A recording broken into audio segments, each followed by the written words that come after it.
ഒരു ബിരിയാണിക്കുള്ള കാത്തിരിപ്പ് കണ്ടില്ലേ? ഉടുപ്പും കാര്യങ്ങളും വേർപ്പൊക്കെ ആയിട്ട് കഴിഞ്ഞ വെള്ളിയാഴ്ച വന്ന് ഭക്ഷണം കിട്ടിയില്ല. ഇനി ഈ വെള്ളിയാഴ്ചയും അതേപോലെ വരുന്നുള്ള ടെൻഷനിലാണ്.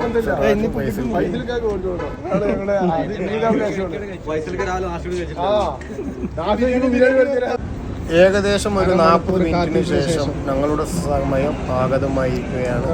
അങ്ങനെ മെല്ലെ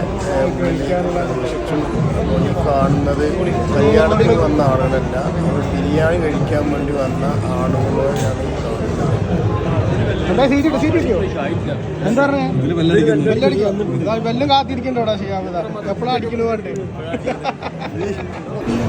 അങ്ങനെ കാത്തിരിപ്പിന് ശേഷം നല്ല മൊഞ്ചുള്ള ബിരിയാണി നല്ല വാഴേണ്ടവർ എത്തിയിട്ടുണ്ട്.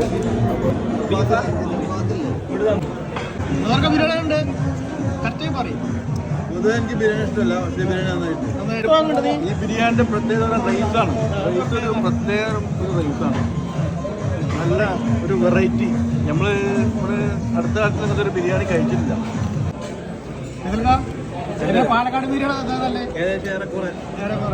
ഇവരോട് വേറൊരു പ്രത്യേകത പറഞ്ഞാൽ ചോദിച്ചാലും അത് വായി പോലും തരുന്നുണ്ട്. ഇതിന്റെ ലൊക്കേഷൻ വരുന്നത് സീക്കോ ദമാവിലാണ്.